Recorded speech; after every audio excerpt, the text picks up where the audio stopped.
Hi, my name is Maria del Mar Garcia Gutierrez. I was born in Belgium, but I'm Spanish. I have a Spanish passport. I am bilingual French and Spanish. I have a master degree in Spanish as a foreign language.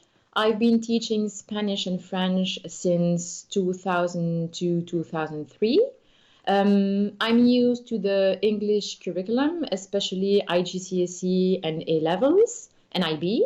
I'm used to teach and to work with teenagers and even with younger people and with adults. So today I'm going to start with the lessons with the past tenses in Spanish, especially the imperfecto. Okay, so why, what you see now, on my screen, Bambi. So this is a very, very famous movie for kids.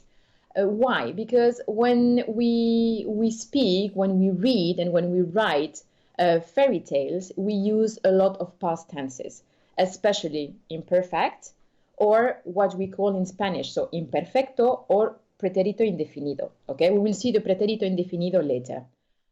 So I'm going to teach you the imperfect, so el imperfecto in Spanish.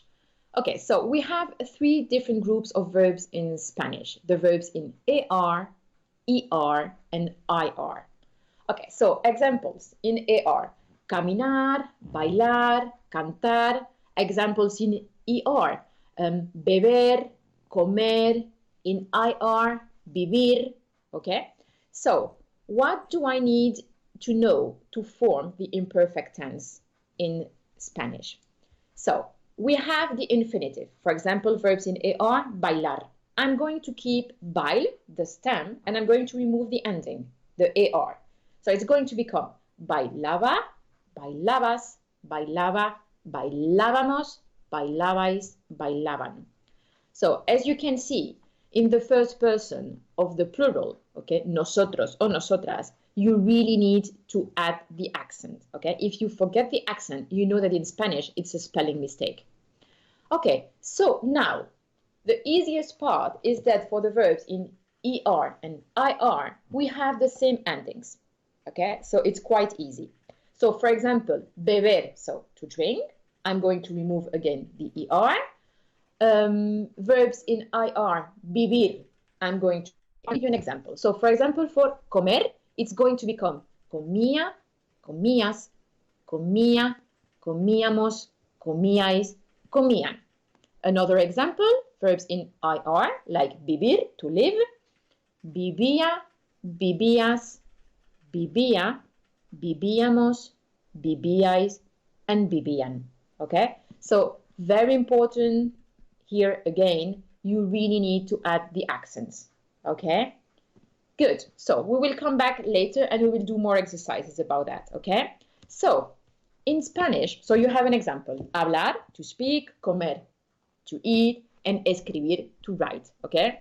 So you can see here that I've removed the endings of the infinitive and I've added the endings of the imperfect. Okay? And of course the accents. Super, super important. Good. So now, in Spanish, como ya sabéis, tenemos muchos verbos irregulares. ¿Ok? Verbos irregulares, eso quiere decir que no se conjugan como los demás. Es decir, que va a cambiar, por ejemplo, la terminación o la raíz. ¿Vale? En este caso, tenemos suerte, porque en el imperfecto tan solo tenemos 3 verbos irregulares. Okay, so very easy, because for the imperfect tense, we only have 3 irregular verbs. So we are very, very lucky in this case. Okay, so which verbs are they? So we have ser, okay, who's to be, ir, to go, and ver, to see, okay? So they are very, very irregular, okay? So you are going to see that in this case, the rule, I remove the ending and I change for an imperfect ending, it doesn't work at all, okay? You really need to remember them by heart. There is no rule, there is no tips I can give you. You really need to remember them, okay? So, for example, ser, it's going to become era, eras, era, éramos, So pay attention with the accent. Erais and eran. El verbo ir. Okay, ir, to go. So iba, ibas, iba. Íbamos, again the accent. Ibais and iban. El verbo ver, to see. Veía, veías, veía, veíamos, veíais, and veían. You can see that in this case, we have an accent for all the persons, okay? All the personal pronouns, okay? So this is the basic rules of the imperfecto, okay? So we have the regular ones, like hablar, comer, escribir, and we have 3 irregular ones that we really need to remember, okay, and learn by heart. Good.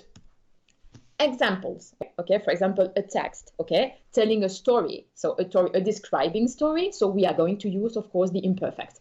So you have the infinitives, okay, so you really need to check if in these infinitives we have 3 of the irregular ones we just saw, okay, and you will need, if you need, to add or to change the endings for the imperfecto, or you need to pay attention because they are irregular ones, okay? So I'm going to give you 5 minutes to try to do this exercise, and then we will correct together, okay?